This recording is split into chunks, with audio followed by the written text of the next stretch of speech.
आइए आगे चले। भगवान श्री ठाकुर जी ने जब आधी रात की व्यतीत हो गई, ब्रह्म मुहूर्त आया, सभी गोपियों को भगवान ने उनके घरों में विदा कर दिया। कई लोग ऐसा कहते हैं कि जो वास्तविक गोपियां थी वो घर गई ही नहीं, वो भगवान में ही नहीं मिले। भगवान के विशुद्ध वास्तविक प्रेम में वे पग गई, भगवान को ही प्राप्त कर गई। और नकली गोपियां, अंश स्वरूपा, उन गोपियों की अंशा गोपियों के घरों में चले गए। और इसी के साथ से सुखदेव स्वामी रास पंचाध्यायी का विश्राम करते हैं। बोली श्री रासेश्वर भगवान की जय हो। रासेश्वर इसलिए कहा जाता है क्योंकि रास के ईश्वर हैं।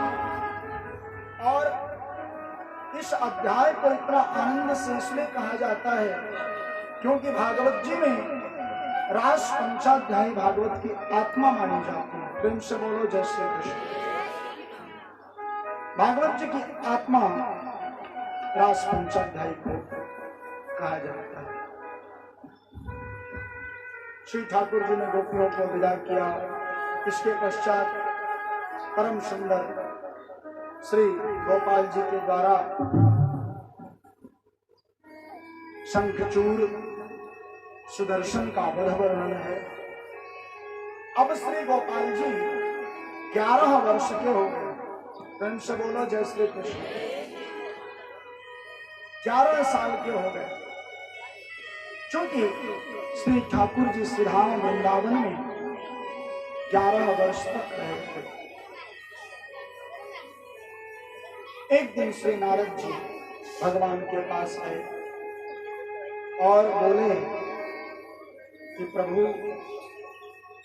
अब बहुत माखन चुरा लिया आपने, बहुत गोपियों के साथ नाच लिए, गोप वालों का बहुत आनंद दे दिया ठाकुर जी। अब छोड़िए इस बांसुरी को, छोड़िए इस बाल स्वभाव को, धारण कीजिए सुदर्शन, वीर स्वरूप में आइए गोपाल जी। दुष्ट दैत्यों का, असुरों का, राक्षसों का इस पृथ्वी पर प्रतिदिन बढ़ता स्वभाव पृथ्वी पर से धर्म का विनाश करने पर तुला है। इंद्राय व्याकुलं लोकम, इंद्रादि देवताओं ने आपकी जिस प्रकार स्तुति की थी, आपका जिसलिए प्रादुर्भाव हुआ है, इंद्राय व्याकुलं लोकम, इंद्राय व्याकुलं लोकम, मृडयन्ति युगे युगे, मृडयन्ति युगे युगे। देवराज इंद्र ने आपकी जिसलिए प्रार्थना की थी, हे प्रभु अब उस वचनों का याद कीजिए और अब अपने राजनीतिक स्वरूप में प्रवेश कीजिए। छोड़िए, बहुत हो गया। नारद जी ने बड़ी सुंदर स्तुति की ठाकुर जी की और भगवान उन शब्दों से प्रसन्न हुए। नारद जी को आश्वासन दिया। इस बीच अरिष्टासुर, केसी और व्योमासुर नाम के 3 दैत्यों को भगवान ने मारा। अब कंस ये समझ चुका था कि मेरे को मारने वाला काल तो कृष्ण ही है। वही देवकी की आखिरी संतान कह लो अथवा मेरा काल कह लो, वो एक ही है, एक ही बात। इसलिए कंस ने भगवान को अपने मथुरा जी बुलाने के लिए एक नाटक की रचना की। उसने अपने सबसे विश्वासपात्र मंत्री श्री अक्रूर जी महाराज को अपने पास में बुलाया मंत्रणा के बीच उसने कहा, है अक्रूर जी, आपका वृंदावन में बहुत प्रेम है, कृष्ण बलराम आपके अत्यंत सन्निकट हैं, तो ऐसी आप कृपा कीजिए कि आप हमारा रथ ले जाइए और कृष्ण बलराम को लेकर के मथुरा जी आइए।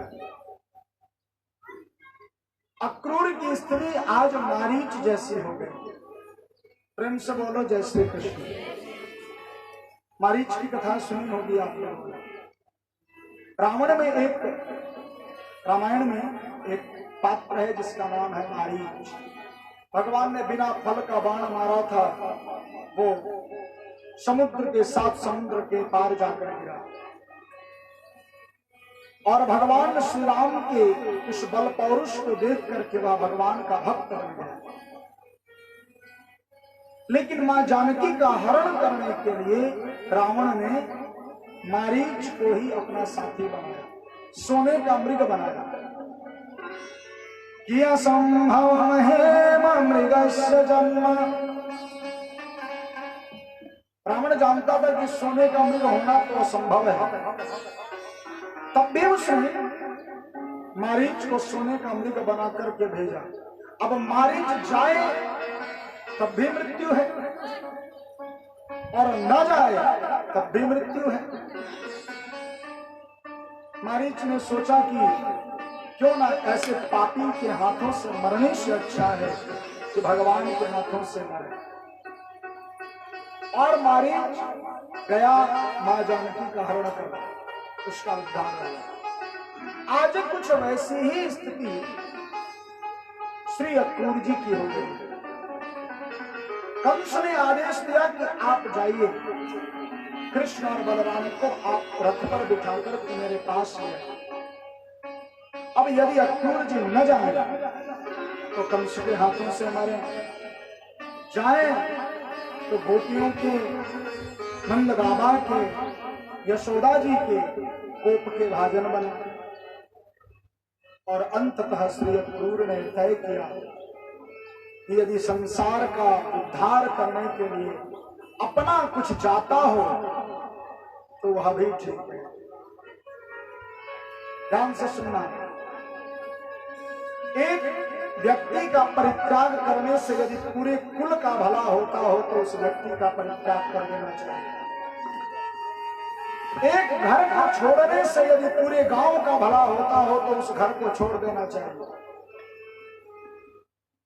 यदि एक गांव को छोड़ने से पूरे शहर का भला होता हो, पूरे जिले का भला होता, पूरे नगर का भला होता हो तो उस गांव को छोड़ देना चाहिए। नीति कहती है कि यदि पूरे जिले को छोड़ने से एक राज्य का भला होता हो तो उस जिले को छोड़ देना चाहिए, उस नगर को छोड़ देना चाहिए। और यदि एक राज्य को छोड़ने से पूरे देश का भला होता हो तो उस राज्य को छोड़ देना चाहिए। यदि एक देश को छोड़ने से पूरी पृथ्वी का भला होता हो तो उस देश को छोड़ देना चाहिए। और यदि पूरे देश को छोड़ देने से, पूरी पृथ्वी को छोड़ देने से भगवान की प्राप्ति होती हो तो उस पृथ्वी को तत्काल छोड़ देना।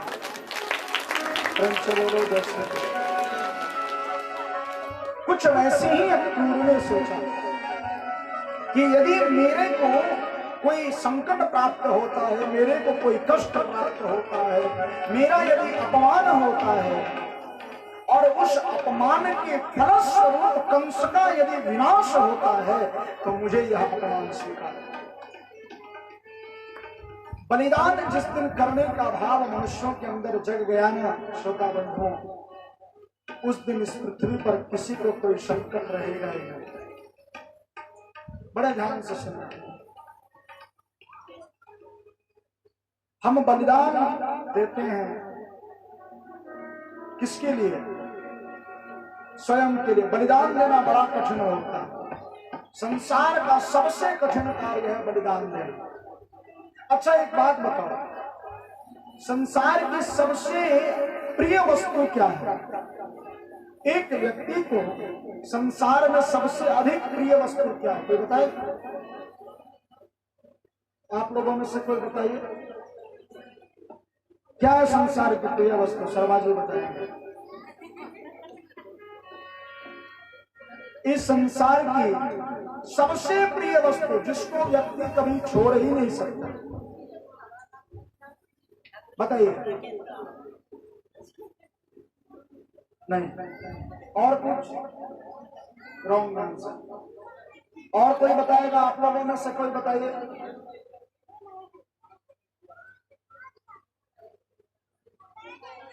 संसार की सबसे प्रिय वस्तु यदि किसी को कुछ होती है तो वह उसके प्राण होते हैं, उसका जीवन होता है।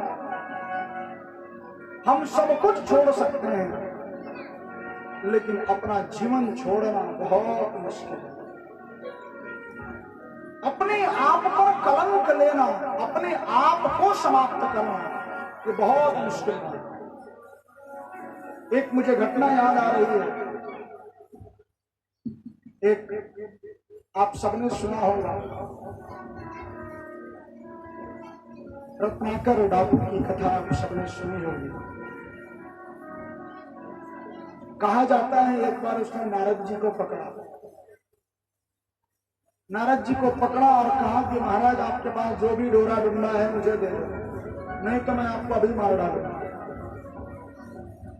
नारद जी ने कहा ठीक है भैया ले लो, लेकिन मेरे एक प्रश्न का उत्तर दो, मैं जिंदगी भर तुम्हारा गुलाम रहूंगा।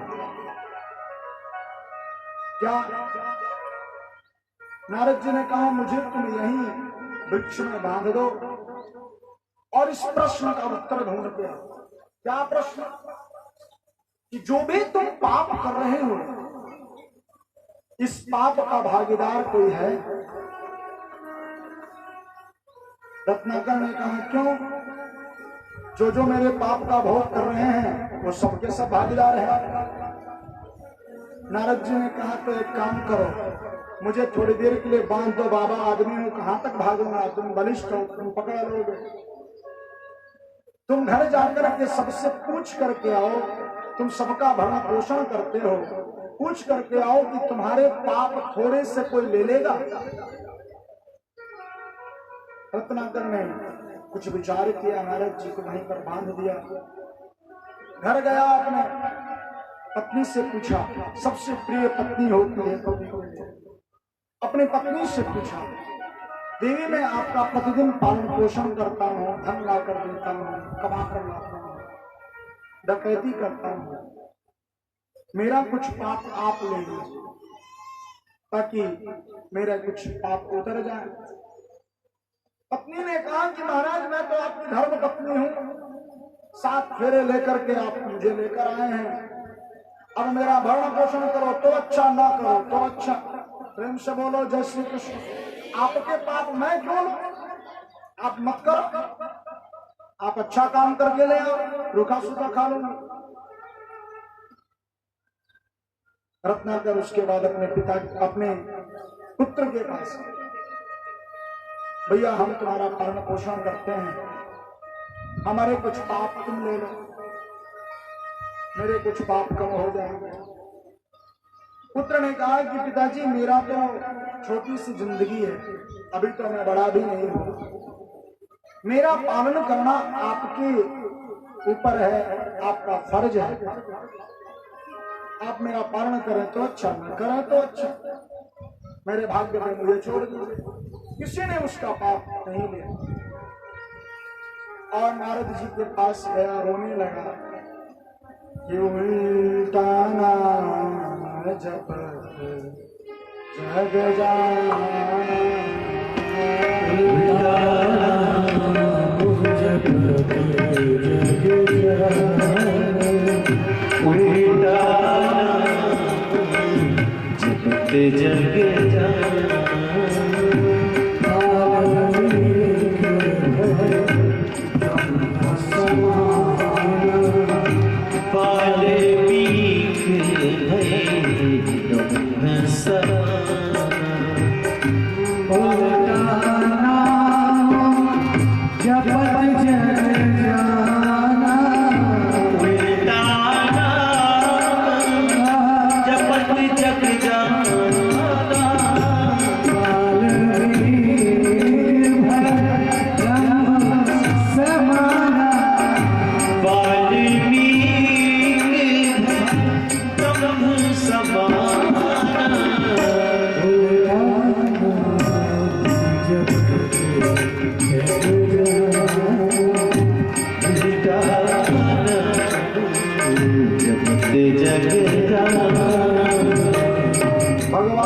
राम का नाम उसने मरा मरा जब, क्योंकि राम उसके मुंह से निकलता नहीं, इसलिए मरा मरा। और भगवान ने उसका भी उद्धार। तो मेरा कहने का तात्पर्य यह था, हम लोग थोड़ा प्रसंग से भटक गए। व्यक्ति के स्वयं का बलिदान करना बहुत बड़ी बात है। आपके पाप, आपके कलंक, आपका जीवन टोटली ओनली विथ यू, केवल और केवल आप इसके लिए उत्तरदायी हैं। आपके पाप, पुण्य, जीवन और कोई भी नहीं ले सकता।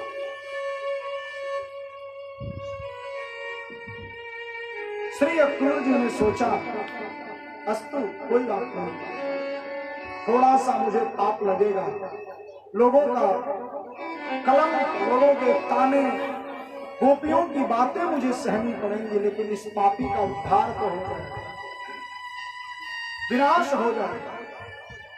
और श्री अक्रूर जी ने कंस का रथ लिया और रथारूढ़ होकर के रात्रि में श्री मथुरा जी से वृंदावन की ओर चल पड़े। रास्ते में अक्रूर जी सोचते जा रहे हैं कि आज पता नहीं कौन से जन्मों का मेरा भाग्योदय हुआ है कि मुझे भगवान के दर्शन होंगे, भगवान कृष्ण के दर्शन होंगे। सोचते सोचते कहीं मुझे भगवान शत्रु पक्ष का तो नहीं मानेंगे।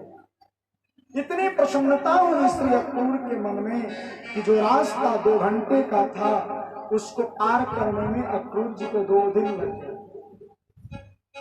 और सायंकाल के समय सुधाम वृंदावन में पहुंचे।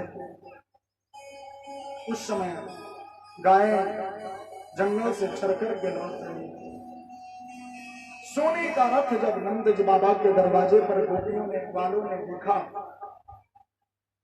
तो सभी आश्चर्यचकित हो गए, सोचने लगे कि आज कौन आया है, किसका रथ है ये, कौन भगवान से मिलने आया। भगवान सायंकाल के समय पहुंचे घर पर, आनंद से भोजन प्रसाद आदि ग्रहण किया। मैया आनंद बाबा आदि के साथ भगवान मिले।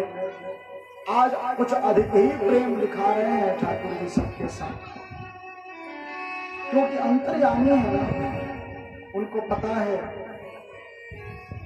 आज का दिन, आज की रात्रि वृंदावन की अंतिम रात है, वृंदावन का अंतिम दिवस है। भगवान विचार करते हुए मन में दुखों का सागर उमड़ रहा था, किंतु श्री ठाकुर जी वृंदावन में सबसे आनंद से मिल भेद के सायंकाल को नंद बाबा के पास पहुंचे। रात को सबने भोजन किया और 9 बजे के बाद सब शयन कर गए, सोने लगे। अर्धरात्रि में नंद बाबा ने अक्रूर जी को उठाया, क्योंकि अक्रूर के मन में ये विचार चल रहा था, सोच रहे थे श्री अक्रूर जी कि मैं ये बात कैसे कहूं, भगवान को कैसे कहूं, नंद बाबा से कैसे बोले। नंद बाबा ने इस रात में अक्रूर जी को जगाया। महाराज क्या बात है, आप इतनी दूर से मथुरा से कंस के रथ पे सवार होकर के क्या कहने के लिए आए हैं, क्या बात? श्री अक्रूर जी महाराज ने कहा, कीर्ति संचिंतयन् कृष्णं स्वाभयतो धनु कृष्ण कृष्ण सुखोविष्टः राम कृष्णानुमानितः।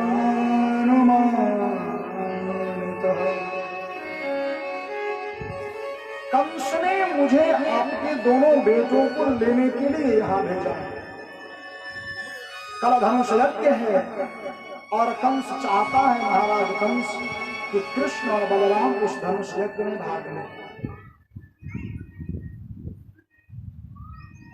नंद बाबा कुछ बोलते, इससे पहले श्री अक्रूर जी ने हाथ जोड़ दिए कि प्रभु मैं केवल दास हूं, सेवक, मेरा कार्य है केवल मात्र कंस की आज्ञा बजाना, इसके अलावा मेरा और कोई कार्य नहीं है, मुझे क्षमा कीजिए। आज कंस ने मुझे भेजा है, इसलिए मैं यहाँ आया हूं। नंद बाबा की आंखों से अश्रुधारा प्रवाहित हो गई, इतने आंसू बहे। श्री अक्रूर के नंद बाबा ने चरण पकड़े, महाराज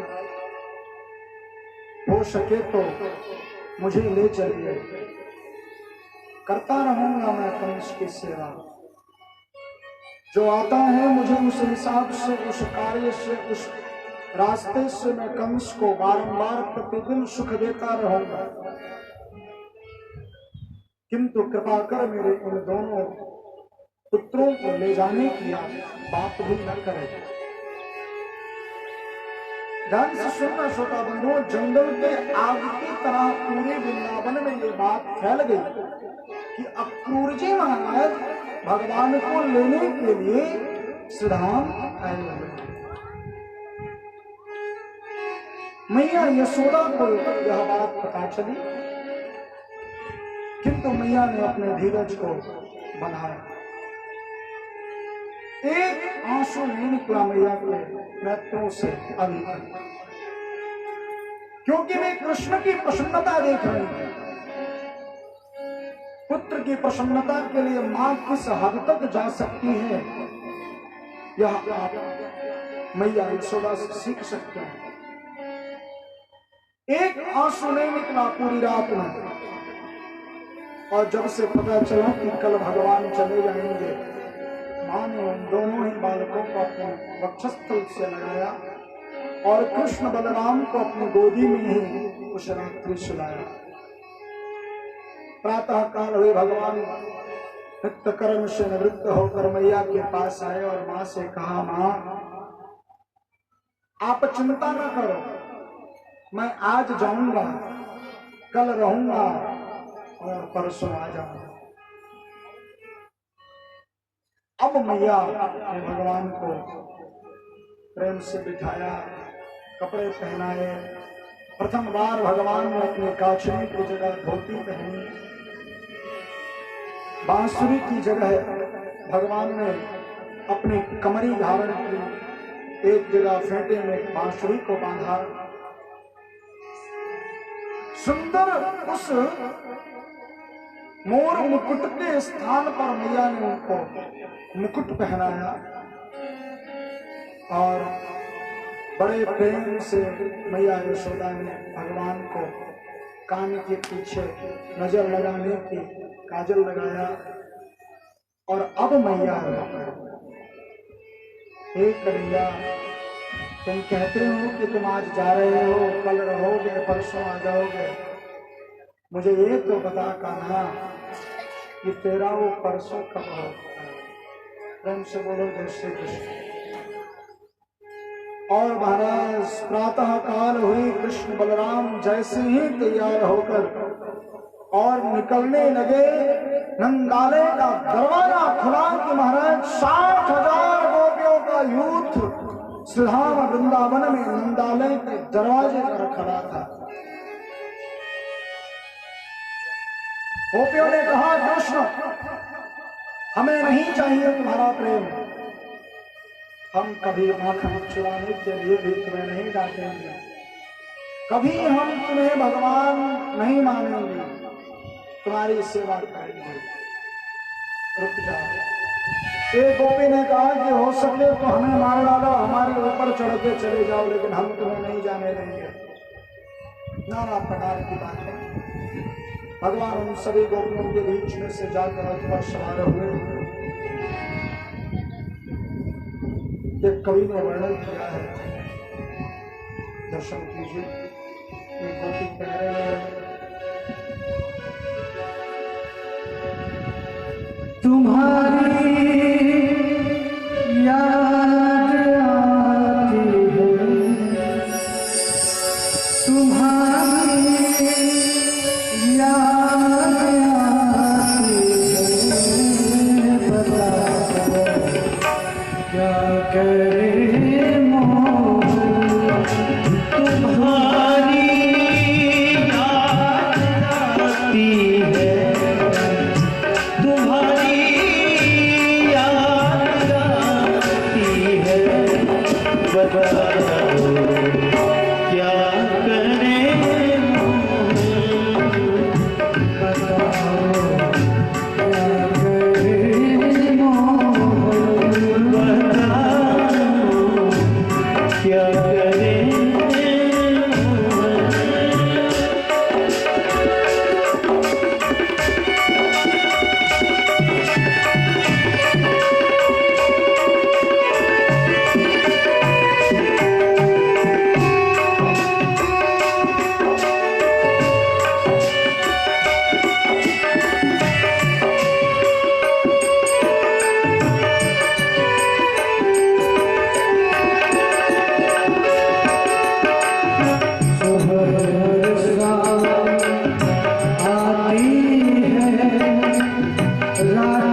कुछ गोपियां तो अक्रूर को गाली देने लगी, बोलने लगी कि सुंदर तन अति सौम्य मुख,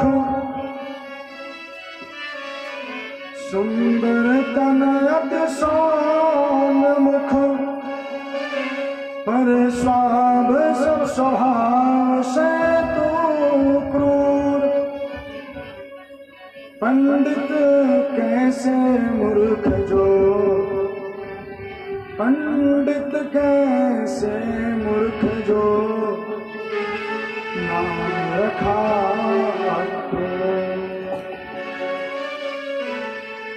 दिखने में तो अच्छा लगता है, मुख से भी सौम्य हो, पर तुम्हारा नाम कौन से पंडित ने अक्रूर रख दिया? तू तो अत्यंत क्रूर है रे। अग्नि जब जलाती है तो तब भी कुछ छोड़ देती है, जल आता है तो व्यक्ति पीछे कुछ न कुछ छोड़ जाता है, वायु भी कुछ न कुछ छोड़ जाती है, पर तूने तो हमारे प्राणों का ही हरण कर दिया। प्राण प्रिय को हृदय, कि हाय प्राण प्रिय को हृदय, कैसो भयो कठोर, रथारूढ़ मुख वितरित, नहीं चितवन चित जो। रथ पर बैठ गए हैं किंतु हमारी तरफ देखते भी नहीं। ऐ कानड़ा, हमारे से क्या गलती हो? गोपियों का प्रेम भावना इतनी पराकाष्ठा पर पहुंच चुका था कि वहां से भगवान के अलावा और कोई उनको उतार नहीं सकता। रथ चला और गोपियां उस रथ को पकड़ने लगी, किंतु श्री गोपाल ने सबका परित्याग कर दिया। धन वित्त मां बहन भाई सबको छोड़ दिया, मित्र सखा बंधु, और श्री अक्रूर जी के साथ भगवान मथुरापुरी की ओर प्रस्थान कर गया। यहाँ से श्री वृंदावन धाम को हम प्रणाम करते हैं। बोले वृंदावन धाम की जय, श्री राधा रानी सरकार की जय। श्री अक्रूर जी महाराज यमुना जी के पास आए। भगवान ने वृंदा छोड़ वृंदा विपिन, भगवान मधुमन की ओर निकले और यमुना जी के किनारे पहुंचे। वहां श्री अक्रूर को भगवान ने दर्शन दिया। अक्रूर ने भगवान की स्तुति की। नमस्ते वासुदेवाय सर्वभूत क्षयाय च, ऋषिकेश नमस्तुभ्यं प्रपन्नं पाहि मां प्रभो। नमस्ते वासुदेवाय सर्वभूत क्षयाय च, ऋषिकेश नमस्तुभ्यं प्रपन्नं पाहि मां विभो, प्रपन्नं पाहि मां प्रभो। श्री अक्रूर को भगवान ने दर्शन दिया और सायंकाल के समय श्री बलराम जी के साथ ठाकुर मथुरापुर में प्रवेश कर रहे हैं। प्रेम से बोलो जय श्री कृष्ण, बड़े जोर से बोलो ना जय श्री कृष्ण। मथुरापुरी में भगवान ने प्रवेश किया। प्रातः काल तक तो सब शांत रहा। जब भगवान प्रातः काल मधुबन का दर्शन करने के लिए निकले तो नंद बाबा ने बलराम जी के हाथ में भगवान का हाथ दे दिया कि छोड़ना मत। और अब ठाकुर जी का राजनीतिक जीवन में प्रवेश हो रहा है। नदी किनारे पहुंचे और नदी के किनारे एक धोबी था जो कपड़े धो रहा था। भगवान उसके पास पहुंचे, कहा कि भैया मामा जी प्रणाम। उसने कहा हम तुम्हारे मामा जी कैसे हो गए? भगवान ने कहा कि कंस हमारे मामा है, तो मामा के गांव के तो हर कोई मामा नाना ही होते हैं। प्रेम से बोलो जय श्री कृष्ण। सब मामा नाना ही होते हैं। कन्याल है ना आपका, आपको अच्छे से पता होगा। मामा जी प्रणाम। धोबी ने कहा भागो यहां से, नहीं तो अभी हम मार डालेंगे। भगवान ने उपेक्षा से झापड़ मारा धोबी का। जय श्री कृष्ण। ठाकुर जी ने उसका उद्धार किया और वहां पर जितने कपड़े पड़े हुए थे सब भगवान ने पहन लिए। अच्छा एक बात बताओ, इस पृथ्वी पर 3 मामा बड़े प्रसिद्ध हैं। मामाओं में 3 मामा बड़े प्रसिद्ध हैं। एक तो थे कंस मामा, ठीक है, जिसको भगवान भांजे ने ही मामा जी को सदगति दी। एक और मामा थे, कौन? क्या बात है, सब जानते हैं। शकुनी को कोई नहीं भूला। शकुनी ने भले भुला दिया हो, पर शकुनी को कोई नहीं भूले। एक थे शकुनी मामा, जिसको भी भांजों ने ही मारा। और एक मामा थे कृष्ण मामा, जिन्होंने सबका कल्याण भी किया। तो ये तीनों मामा बड़े प्रसिद्ध हैं। अस्तु, भगवान ने वहां जितने भी वस्त्र थे सभी पहन लिए, धारण किए। कुछ ग्वालों ने, गोपों ने, सबने उन राक्षसों के कपड़े पहने। दिखने में तो कपड़े बड़े सुंदर सुंदर थे। तो कपड़े पहनते हैं तो वो भी जरा हिसाब किताब से पहनने चाहिए ना, मैचिंग के अनुसार पहनने चाहिए, फिटिंग के अनुसार। लोग उसी हिसाब से वस्त्र अच्छे लगे हैं।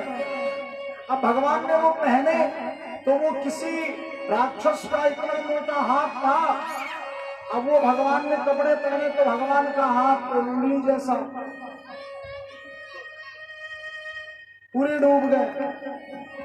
उन कपड़ों को लेकर के वैसे के वैसे भगवान आगे चले।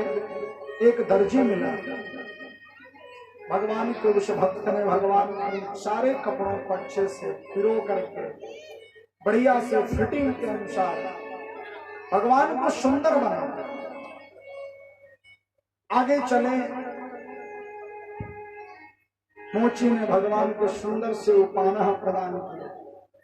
व्यापारियों ने भगवान के रूप माधुरी से प्रसन्न होकर के उनको मिठाई खिलाई। कुछ आगे चले तो किसी को मुकुट सुंदर नहीं लगा, तो भगवान को बढ़िया सा एक मुकुट दे दिया गया। थोड़ा आगे चले, भगवान अब सब कुछ मिल गया, सुंदर मुकुट, कपड़े, माला, वस्त्र, उपानह, किंतु एक चीज की अभी कमी है कि चंदनम वंदते नित्यम पवित्रम पापनाशनम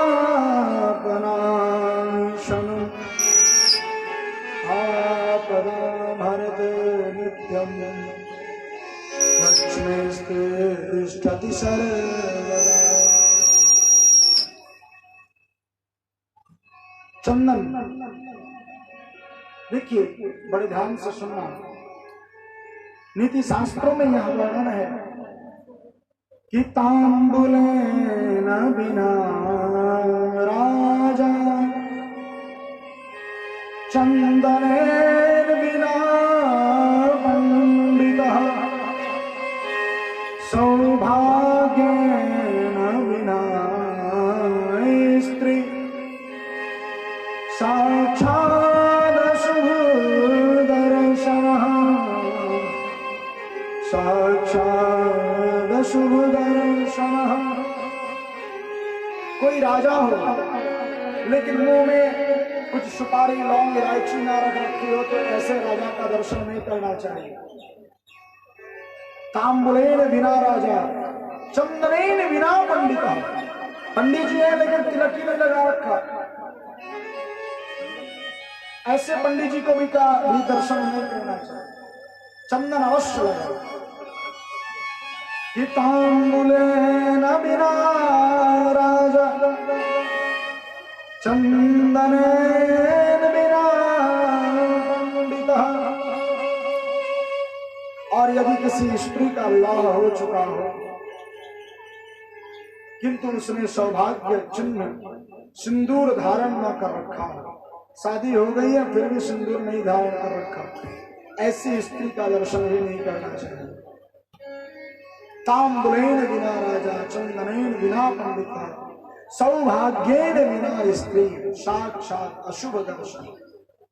चंदन की बड़ी महत्ता है। तिलक लगाने से व्यक्ति का मानसिक संतुलन अच्छी तरह से बनता है, क्योंकि हमारे भ्रुकुटियों के मध्य भाग में हमारे पूरे शरीर का शक्ति समाहित रहता है। और जब व्यक्ति का शरीर एक जगह स्थिर रहता है, वहां पर आप यदि तिलक लगाएं तो आपका मन स्थिर तो होगा ही, मस्तिष्क भी ठंडा रहे, क्योंकि सबसे गर्म रहने वाली चीज तो यही है, ये भी ठंडा रहे। भगवान ने तिलक के लिए इच्छा की और सामने से कंस की एक दासी जिसका नाम था कुब्जा, 3 जगहों से टेढ़ी थी। मुख तो बड़ा सुंदर था किंतु शरीर उसका उसकी सुंदरता को ले गया। भगवान के तिलक मांगने पर उस कुब्जा ने भगवान के स्वरूप से मोहित होकर के भगवान को बड़ा सुंदर श्री चंदन का खौर लगा दिया। आप एक दोगे ठाकुर जी, इतनी कृपा करेंगे आप जिसकी कल्पना नहीं कर सकते। भगवान ने अपने अंगूठे से उसके अंगूठे को दबाया, थोड़ी पकड़ी और हल्का सा उचका दिया कि 3 जगहों से टेढ़ी कुब्जा 16 वर्ष की नवयुवती बन गई। उसका सारा बांकापन टेढ़ापन सब समाप्त हो गया। तिलक लगाया भगवान ने और अब श्री ठाकुर जी ने धनुष का भंग किया और कुवलयापीड़ नाम के हाथी को, जो कंस ने भगवान को ही मारने के लिए सभा भवन के दरवाजे पर तैनात किया हुआ था, भगवान ने उस हाथी का विनाश किया और सभा भवन में पहुंचे, कंस के रंग भूमि में पहुंचे। अब बड़े प्रेम से दर्शन कीजिए, जब श्री कृष्ण और बलराम कंस की रंग भूमि में पहुंचते हैं तो कैसे दिख रहे हैं कि मल्लानां शरीरिणां नरवरः स्त्रीणां स्मरो मूर्तिमान् गोपानां स्वजनो यसक्तां क्षितिभुजा शास्ता स्वपित्रो शिशु मृत्युर्भोजपते विराट विदुषा तत्त्वं परं योगिनां वृष्णीनां वरदेवतेति विदितो रंगं गतः साग्रजः। भगवान जब कृष्ण बलराम के साथ यहाँ रंगभूमि में पहुंचते हैं तो मल्लों को वज्र जैसे शरीर वाले स्त्रियों को जो भगवान से प्रेम करती थी उनको श्री ठाकुर जी साक्षात कामदेव के समान दिखे। स्त्रीणाम स्मरो मूर्तिमान गोपानां स्वजनो यसक्तां, गोपों को भगवान अपने स्वजन संबंधियों के समान दिखे। शास्ता सपित्रो शिशु, पिता को पुत्र के समान दिखे। मृत्युर्भोज पते, कंस को ऐसा लगा कि साक्षात मेरी मौत आ गई। मृत्युर्भोज पते विराट विदुषाम, भगवान विदुषाओं को ज्ञानियों को साक्षात तत्वविद विराट पुरुष के समान दिखे। तत्वं परम योगिना वृष्णीनां परदेवतेति विदितो रंगं गतः साग्रजः। विष्णुवंशियों को नर रत्न के समान श्री गोपाल जी दिखे। जिसकी जैसी भावना थी भगवान उसको उस रूप में दिखाई पड़े। जिसकी जैसी भावना, जिसने भगवान को जिस रूप में देखना चाहा उस रूप में भगवान दिखे। कि जिनकी रही भावना जैसी, जिनकी रही भावना जैसी, की भावना जैसी प्रभु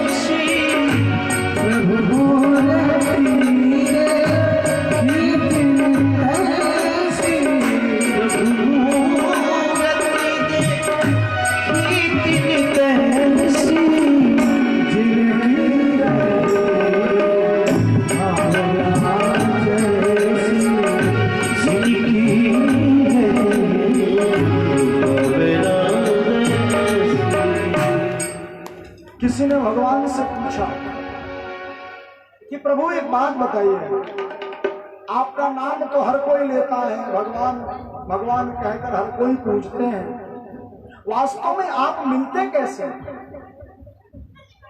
हम यदि आपसे मिलना चाहें तो आपका कॉन्टेक्ट नंबर क्या है?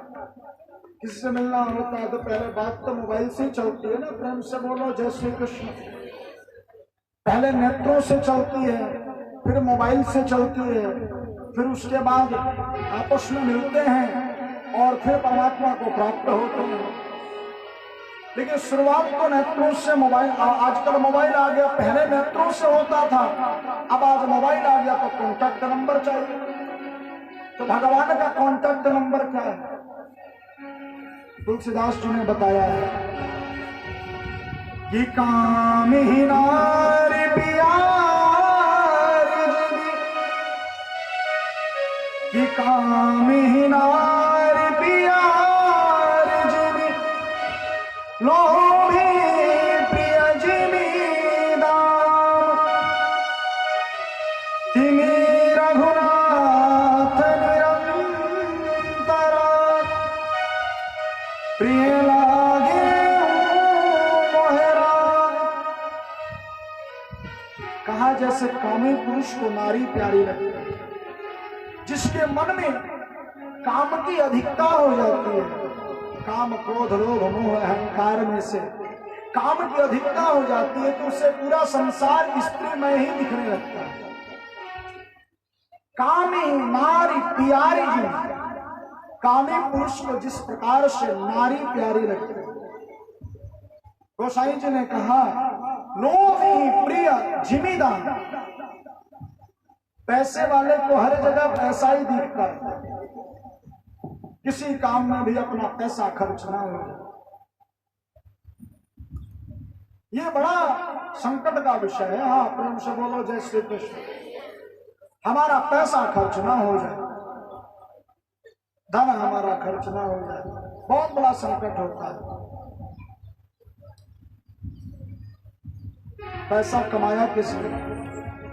अच्छा एक बात बताओ, ध्यान से सुनना, धन की तीन ही गतियां होती है, या तो उसका उपभोग कर लो, अन्यथा दान कर दो, नहीं तो वो नष्ट हो जाएगा।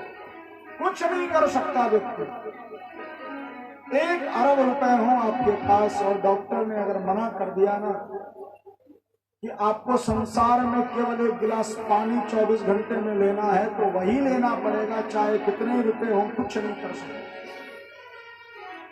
एक सेठ जी थे, बड़े ध्यान से सुनना, उन सेठ जी को अपने पैसे बचाने का बड़ा शौक था। कहीं से भी 1 रुपया बच जाए, कहीं से भी सिक्का बच जाए, 1 रुपया खर्च नहीं करते। बोनस देने की बात तो दूर, तनख्वाह भी 4-4, 5-5 महीने में 1 महीने की दिया करते थे। कर्मचारी परेशान, हैरान, सब दुखी। एक दिन शरद पूर्णिमा का दिन आया और घर के सारे लोग बाहर गए हुए थे, घर में कोई नहीं। बड़े ध्यान से सुनना श्रोता, सब लोग गांव गए थे, शहर में इनके घर में कोई नहीं था। घर में थे केवल सेठ जी और इनके मुनीम जी। तो मुनीम ने आकर के सेठ जी से कहा कि सेठ जी, आज शरद पूर्णिमा है और शरद पूर्णिमा का एक गुण होता है कि उसमें आप खीर बना करके आप छत पर रख दो जाली से ढक के, और दूसरे दिन सुबह में उस खीर को खाओ तो ऐसा मानते हैं कि वह खीर में अमृत भर जाता है, वह गुणकारी, पौष्टिक, वृद्धिकर बन जाता है। क्यों ना हम लोग ऐसा खीर बनाए। तो सेठ जी ने कहा कि भैया पैसे तो है नहीं, बड़ी गरीबी चल रही है, कड़की चल रही है। मुनीम जी ने कहा महाराज काहे को चिंता करते हो, एक व्यक्ति के लिए बना लेते हैं, अपन दोनों के लिए बना लेते हैं। पहले का अपन दोनों के लिए बना लेते हैं। सेठ जी ने सोचा कि ये अगर खाएगा तो सारा खा जाएगा, पता नहीं कितना खाएगा, मैं अपने हिसाब से। तो उन्होंने कहा नहीं नहीं मुनीम जी एक काम करते हैं, खीर तो चलो बना लेते हैं, लेकिन नियम ये रहेगा कि रात में ले जाकर के और ऊपर छत पर रख देंगे और सो जाएंगे, और जिसको सबसे बढ़िया सपना आएगा वही उस खीर को खाए। ठीक है, बात तय हो गई, निश्चित हो गई। बढ़िया सी बादाम, किशमिश, काजू, अखरोट, पिस्ता, मावा है, चक्का आज बनाया गया। बढ़िया से मावे घोट के उसमें श्री मुनीम जी महाराज ने डाल दिया, सब अच्छे से खीर बना दी। एक कटोरा खीर तैयार हो गया। सेठ जी ने कहा ठीक है, अब इसको ले जाकर के छत पर रख दो। छत पर रख दिया गया, ऊपर से जाली लगा दी गई। सेठ जी ने कहा अब बढ़िया है, ऐसा करते अपन दोनों सो जाते हैं, जिसको सबसे बढ़िया सपना आएगा वो इस खीर को खाए। दोनों आके सो गए। अब महाराज जब दिन भर का भूखा प्यासा बेचारा मुनीम, सेठ जी को तो नींद आ गई। अब दिन भर वो थका मादा, दिन में खाया भी नहीं, खीर के कारण की खीर खाने को मिलेगी। दिन भर का थका मादा, अब उसको नींद का एक बार भूख लगी। आधी रात में उठा और जाके छत पर बढ़िया सी खीर जो रखी थी पूरा कटोरा सरका गया। महाराज पूरी खीर खा करके उसमें पानी भर के और उसके ऊपर जाली लगा के वापस नीचे चले। प्रेम से बोलो जय श्री कृष्ण। नीचे आ गए, सुबह हुई तो मुनीम क्या है को बोले कि मैंने खा ली खीर। अब वो दोनों बैठे। सेठ जी ने कहा हाँ महाराज, मुनीम जी अपना सपना सुनो। मुनीम जी ने कहा महाराज आप मालिक लोग हैं, पहले आप ही सुना दीजिए। हमारा सपना तो क्या, नौकरों का क्या सपना। तो सेठ जी ने कहा महाराज जब मैं सोया, आहा मुझे ऐसा लगा जैसे मैं फूलों के गद्दे पर सोया। अचानक से मेरे को लेने के लिए विमान आया देवताओं का। देवता उसमें साक्षात देवराज इंद्र बैठ करके आए। कहा सेठ जी आपने इतना पुण्य किया है, हम आज आपको वरदान देना चाहते हैं। अच्छा हाँ मैं। फिर हमें लेकर के स्वर्ग गए, वहां अप्सराओं का नृत्य हुआ और उसके बाद फिर मुझे पुनः धरती पर छोड़ दिया, बाइज्जत प्रणाम करके। मुनीम जी ने कहा महाराज आप मालिक हैं, आपका सपना तो ऐसा ही होगा, लेकिन महाराज क्या बताऊं, आपके सपने में तो देव थे, मेरे सपने में तो भूत थे। क्या हुआ महाराज? कुछ नहीं हुआ। मैं जब सोया तो हनुमान जी मेरे पास आए, एक डंडा मारा, सो महाराज मैं खड़ा हो गया, चलो। अब हनुमान जी थे, उनकी बात कैसे टालते। सो महाराज घोटा मारते मारते मेरे को छत तक ले गए। मैं छत पे गया, खा इस खीर को। सो महाराज मैंने वो कटोरा उठा, मैंने देखिए महाराज पूरी स्वामी भक्ति करी। मैंने कहा नहीं, मैं बिना सेड़ खा इसको नहीं, अभी मार डालूंगा। मैं फिर से कहा महाराज सेठ जी मुझे जगेंगे तो मुझे खा जाएंगे, रक्षा कीजिए। हनुमान जी ना खा जाओ। सो महाराज वो पूरी खीर तो मैं खा गया। तो सेठ जी ने कहा क्या? हाँ महाराज, अब जो सजा देनी हो दे दो। तो जो ज्यादा बचाता है ना उसके साथ यही होता है। प्रेम से बोलो जय श्री कृष्ण। तो मेरा कहने का तात्पर्य ये था कि लोभी पुरुष को हर जगह धन ही दिखता है कि कामी नारी प्यारी जिमी लोभी प्रिया जिमीदार।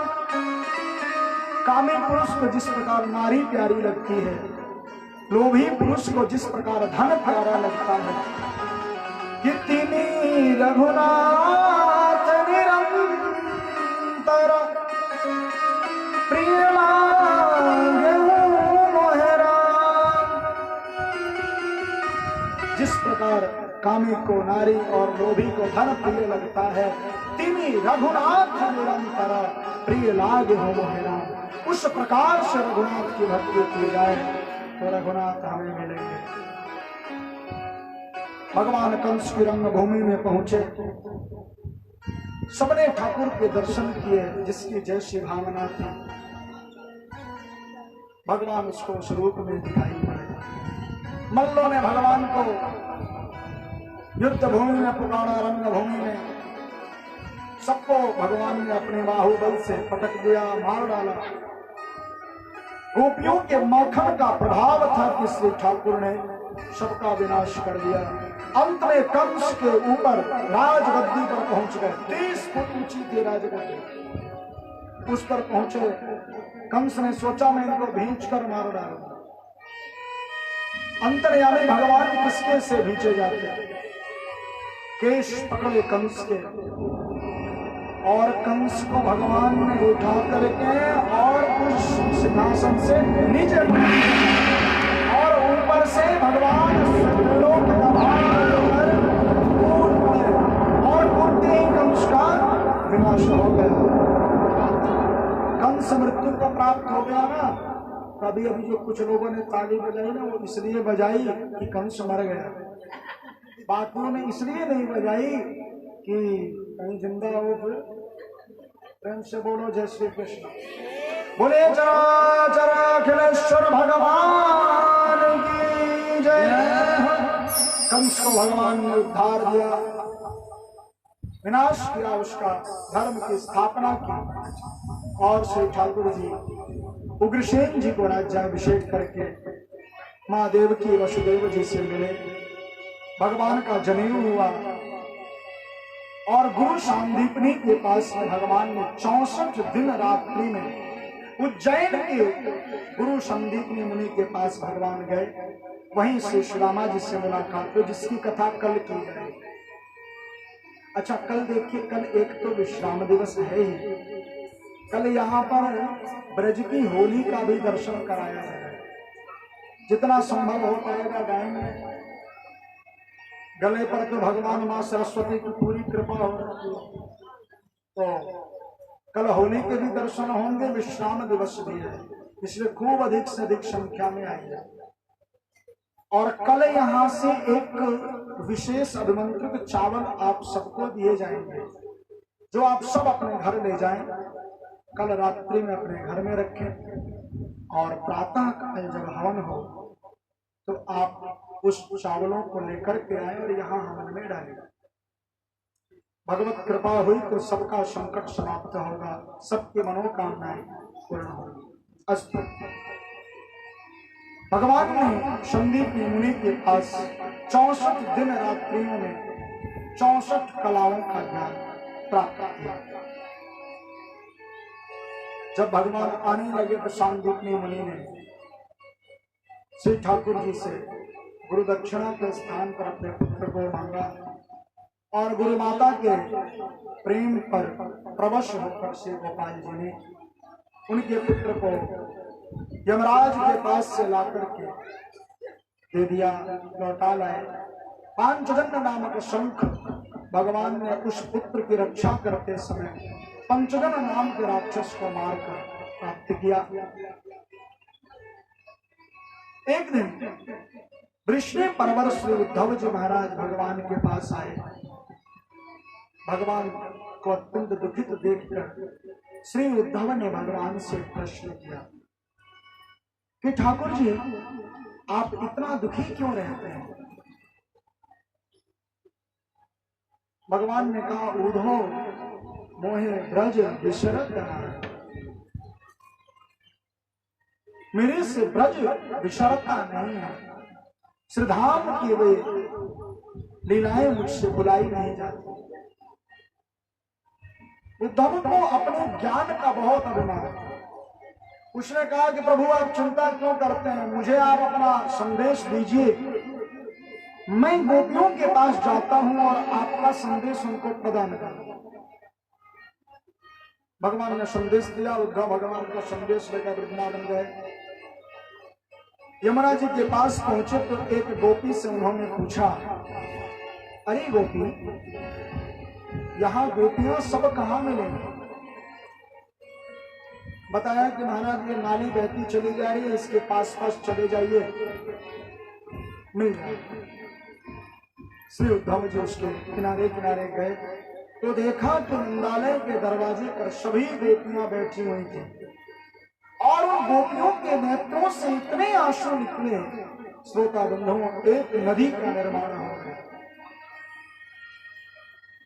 जब उद्धव ने वहां जाकर के भगवान का संदेश सुनाया और गोपियों को भगवान को भूलने के लिए कहा, ज्ञान ध्यान की बातें कहने लगे, तो वे गोपियां कहते हैं उद्धव मन न भये 10-20। अरे उद्धव हमारे पास तो एक ही हृदय था और वो भगवान के साथ चला गया, अब तो यहाँ मुर्दा पड़ा है, मुर्दे को चाहे कुछ भी समझा लो, क्या फर्क पड़ता है। ये तो प्रेम की बातें हैं, बंदगी के बस की नहीं है, ये तो प्रेम की बातें हैं, बंदगी के बस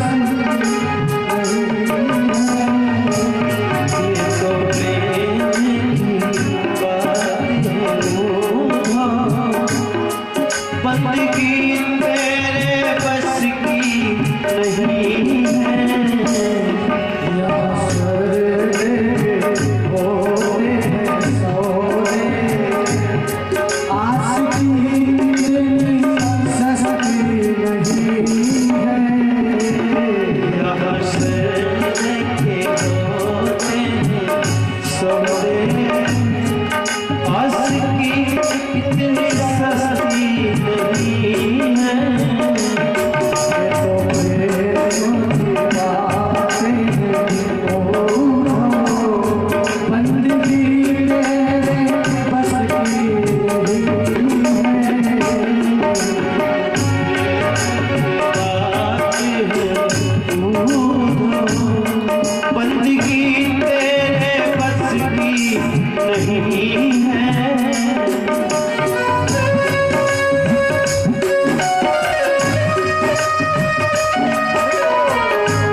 माह जिंदगी जो असल में है मस्ती में डूबे, उन्हें क्या परवाह जिंदगी की।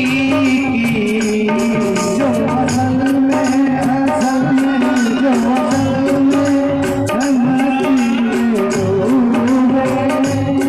उन्हें क्या माह जिंदगी जो असल में है मस्ती में डूबे, उन्हें क्या परवाह जिंदगी की। जो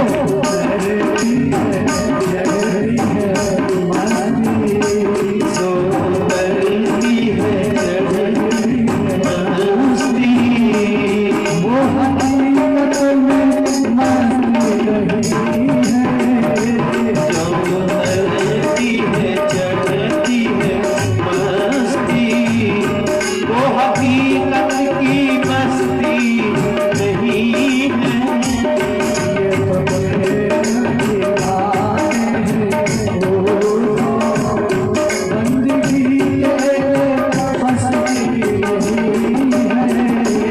ये तो प्रेम की बातें हैं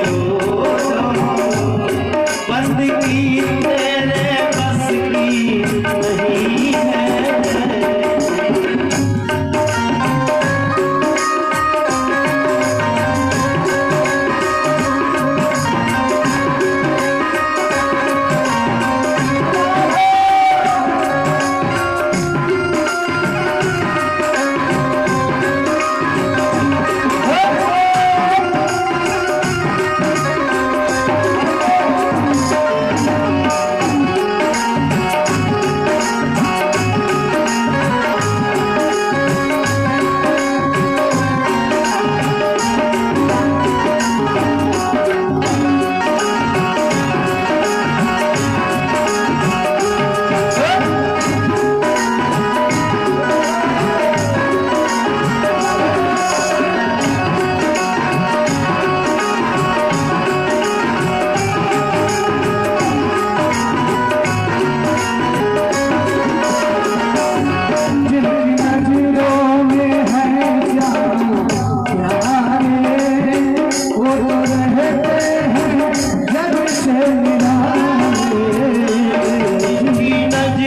है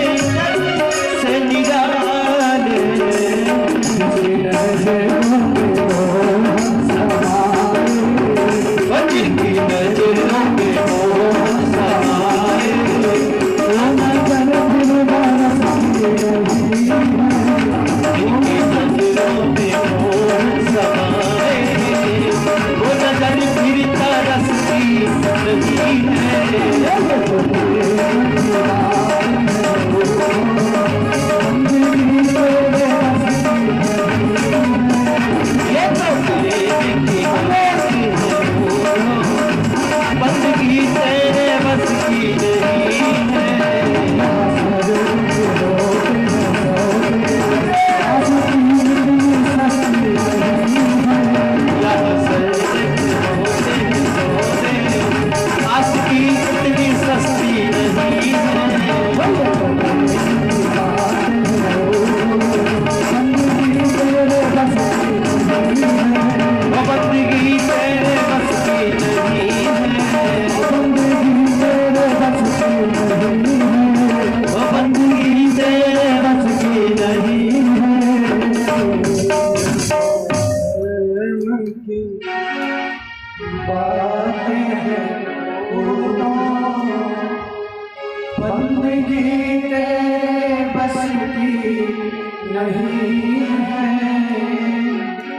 एक जगह आपने सुना ना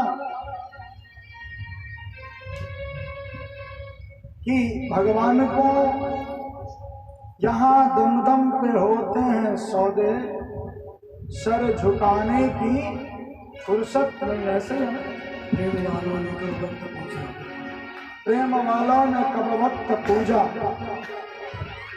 जिन की नजरों में मोहन समाए, वो नजर फिर तरसती नहीं है। गए तो थे श्री उद्धव जी ज्ञानी बनकर, लेकिन जब लौटे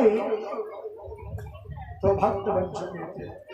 उधव सुधव गया सुध गोपिन के बाल, ज्ञान बजाई दुंदुभी, प्रेम बजायो।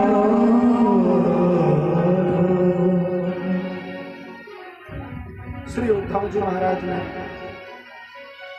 ऊधो सूधो है गो,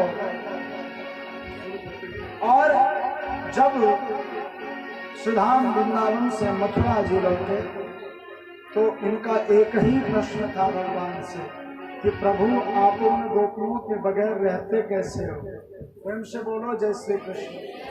रास रासेश्वर ने उस समय श्री ठाकुर जी ने गोपियों के साथ अपना पूर्ण रूप दर्शन कराया,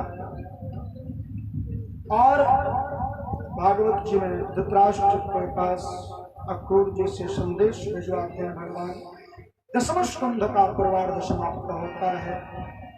आइए उत्तरार्ध में प्रवेश करें। कि अस्ति प्राप्ति शकं शस्य महेशो भरतर्षभ, मृते भरतरि दुःखार्ते, यतोष्म पितुर्गृहात्।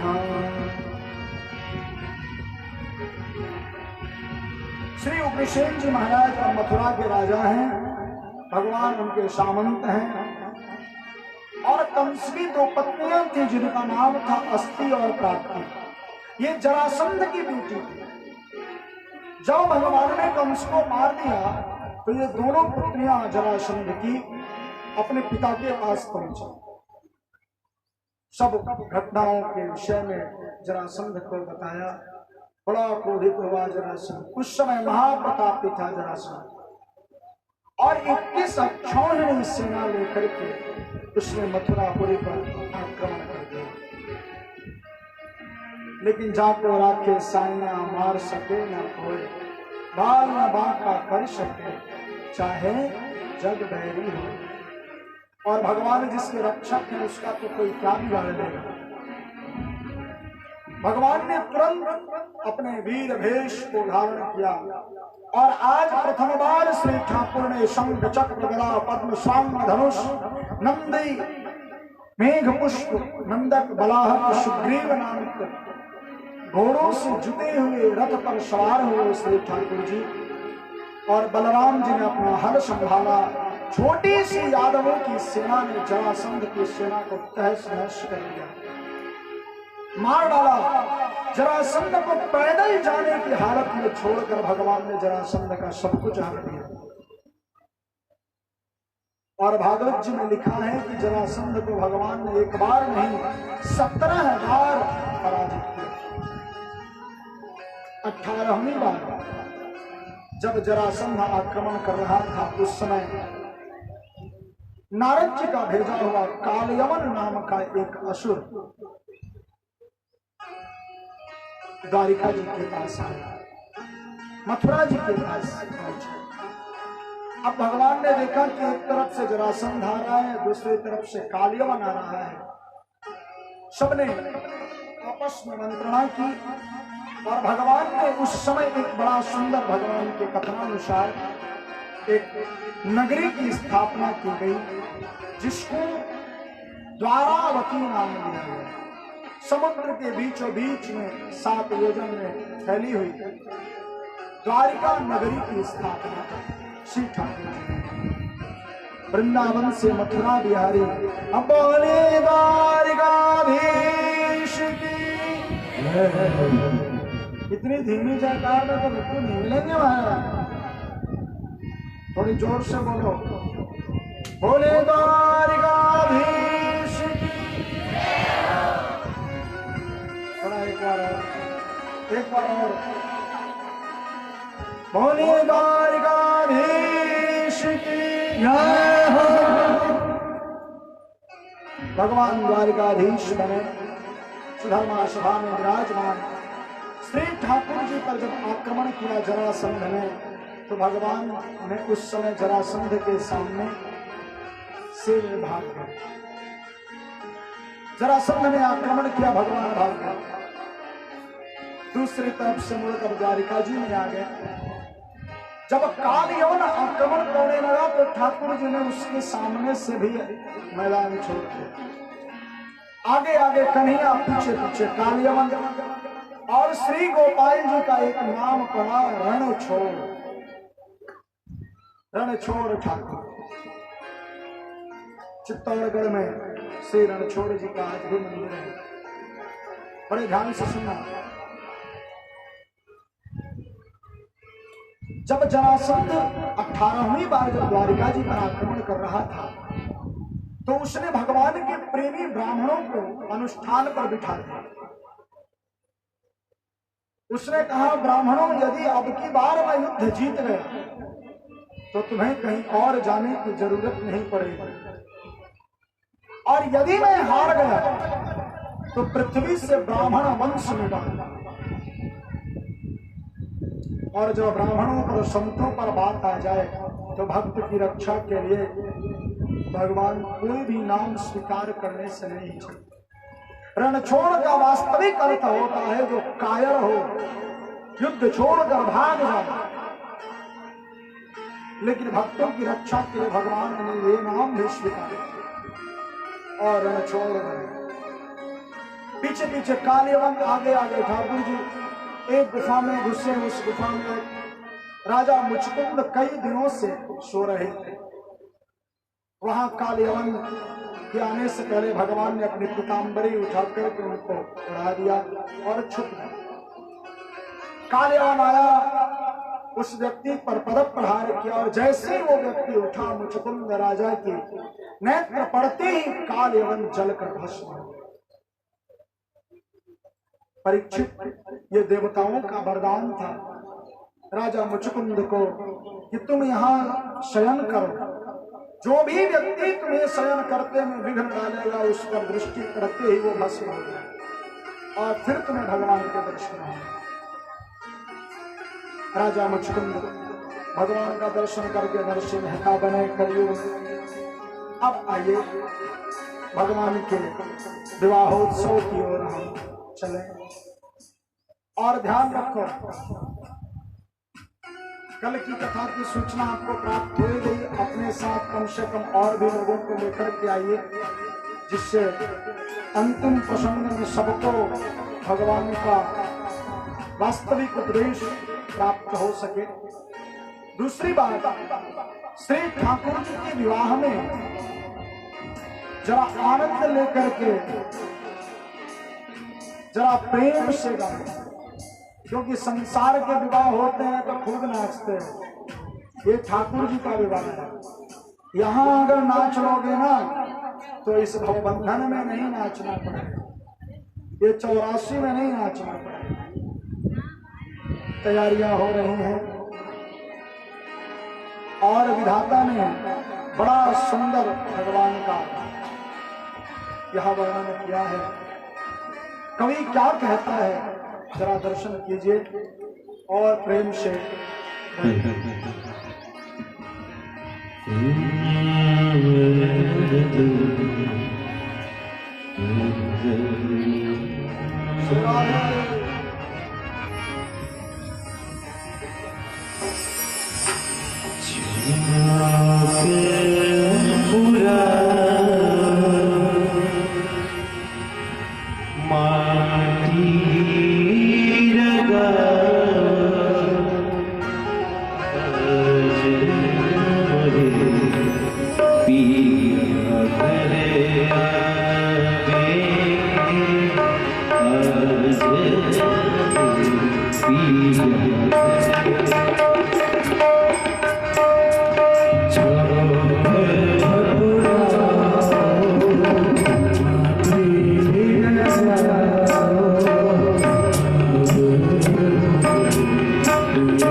सुनाओ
रेवती रेवती सुता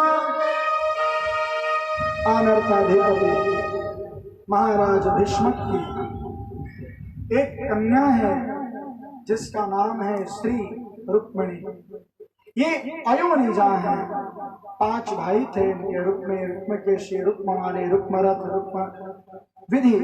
ये रुक्मरथ नाम के और रुक्मी, ये 5 भाई हैं और एक बहन है जिनका नाम था श्री रुक्मिणी। जरासंध ने जब भगवान को जीत लिया, अर्थात जब ठाकुर जी जरासंध के सामने से भाग गए, तो रुक्मिणी जरासंध के मित्र शिशुपाल के साथ में मां रुक्मिणी का विवाह निश्चित कर दिया। मंगल पत्रिकाएं बट गई, तिथि निश्चित हो गई, चौक पुरा दिया गया, मंडप बन गया। लेकिन रुक्मिणी जी को जब इस बात का पता चला कि मेरा विवाह शिशुपाल के साथ होने वाला है, मां रुक्मिणी को बहुत दुख हुआ और उन्होंने एक ब्राह्मण को एक छोटी सी मंजूषा में अपने हृदय के भावों को लिख करके और भगवान श्री ठाकुर जी के पास में भेजा। ऐसा माना जाता है कि श्री रुक्मिणी जी ने भगवान से प्रार्थना की कि प्रभु आप आए। ब्राह्मण देवता रुक्मिणी जी का वह पत्र लेकर के भगवान के पास पहुंचे। विवाह में अभी 3 दिन बाकी। भगवान के पास पहुंचे, ठाकुर जी ने पत्रों को देखा और बाचा विनती सुनिए प्रभु और आइए हमारी रक्षा कीजिए। मां रुक्मिणी के संदेश को सुनकर से ठाकुर जी ने उसी समय ब्राह्मण देवता को बिठाया और इधर मां रुक्मिणी गौरी पूजन के लिए निकली और उधर भगवान श्री कृष्ण अपने रथ पर सवार होकर के मां रुक्मिणी का हरण करने के लिए निकले। मां रुक्मिणी गौरी पूजन के लिए चल रही हैं, मेहंदी लगाई जा रही है। एक भक्त ने बड़ा सुंदर भाव प्रकट किया है, जरा आनंद से झूम करके गाइए।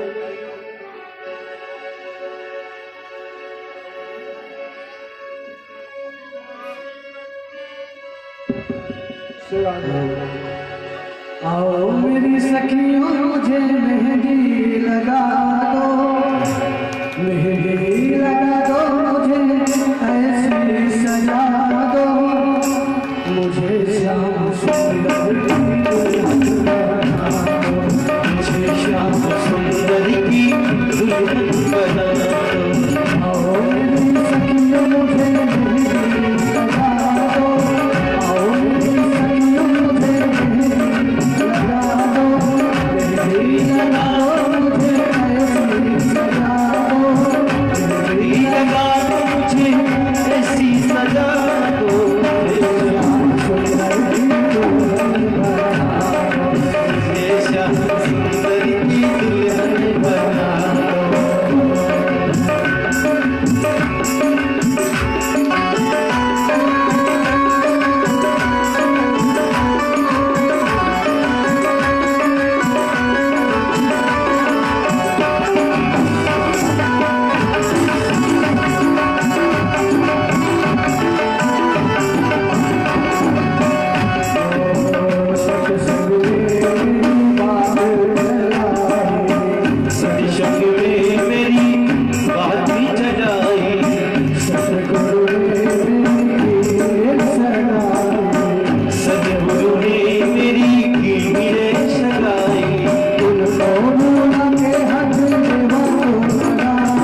जो कबहू न छूटे।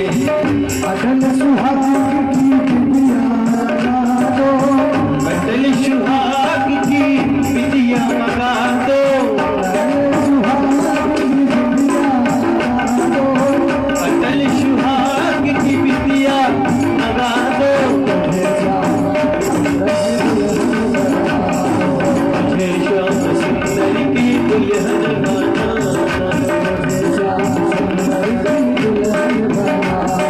मुझे श्याम सुंदर की दुल्हन बनाना।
जो जन्म मर जाए गिरधर राम को चुड़ लो अमर जाए। पति बनाना है, स्वामी बनाना है, गुरु बनाना है तो भगवान को बनाना। संसार के गुरु, संसार के पति को क्या पता साथ छोड़ दे, लेकिन ठाकुर जी को यदि स्वामी बना लिया तो हमेशा के लिए आपका उद्धार हो जाएगा। श्री माँ रुक्मिणी ने जाकर के माँ गौरी की आराधना की, प्रार्थना की कि जय जय गिरिवर राज किशोरी, जय जय गिरिवर राज किशोरी, जय महेश मुख चंद्र चकोरी, जय महेश मुख चंद्र चकोरी, जय गजबदन सदानंद माता, जय जगबदन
बसहु सदा उरपुर सबके बसहु सदा उरपुर सबके बसहु सदा उरपुर सबके बसहु सदा उरपुर सबके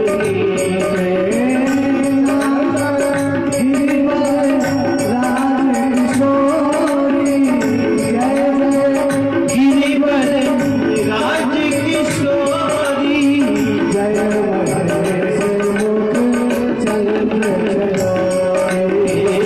जय महेश मुख चंद्र चकोरी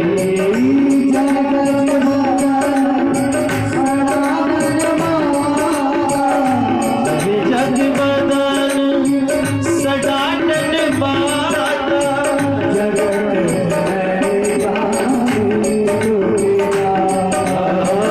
जननीता विधि दुर्गा श्री माँ रुक्मणी माँ भवानी को गौरी को प्रणाम किया। बड़े ध्यान से श्रवण कीजिएगा। और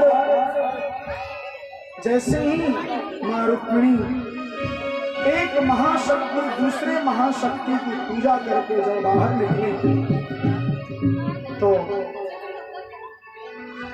बाहर चतुर्मुखी सेना खड़ी है, सैनिक खड़े हैं और श्री गोपाल जी तब तक अपना रथ लेकर के और उस मंदिर के दरवाजे पर पहुंच चुके।